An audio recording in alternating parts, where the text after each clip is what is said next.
সাবেক শিক্ষামন্ত্রী ডাক্তার দীপু মনির ১৬টি ব্যাংক হিসাব জব্দ করার আদেশ দিয়েছেন আদালত। এসব হিসাবে বর্তমানে ২,৩৯,৫,৫০২ টাকা রয়েছে। দুর্নীতি দমন কমিশনের আবেদনের পরিপ্রেক্ষিতে বৃহস্পতিবার ঢাকা মহানগর দায়রা জজ জাকির হোসেন গালিব এ আদেশ দেন। দুদকের সহকারী পরিচালক আমিনুল ইসলাম বলেন, দুদকের সহকারী পরিচালক এম.এইচ. রাসাল হোসেন হিসাব জব্দ চেয়ে আবেদন করেন। আবেদনের উপর শুনানি নিয়ে আদালত আবেদন মঞ্জুর করে এই আদেশ দেন। আবেদনে বলা হয়, দীপু মনি তার অস্থাবর সম্পদসমূহ অন্যত্রে স্থানান্তর বন্ধক বা বেহাত করার প্রচেষ্টা করছেন। তাই সুষ্ঠু অনুসন্ধানের স্বার্থে তার ১৬টি ব্যাংক হিসাব অনতিবিলম্বে অবরুদ্ধ করা আবশ্যক।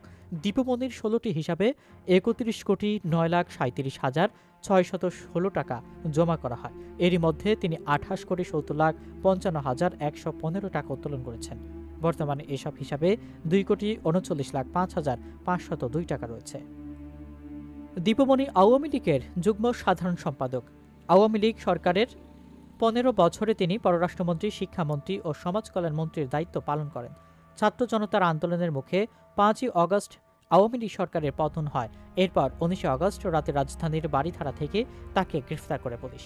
বর্তমানে তিনি কারাগারে আটক রয়েছেন।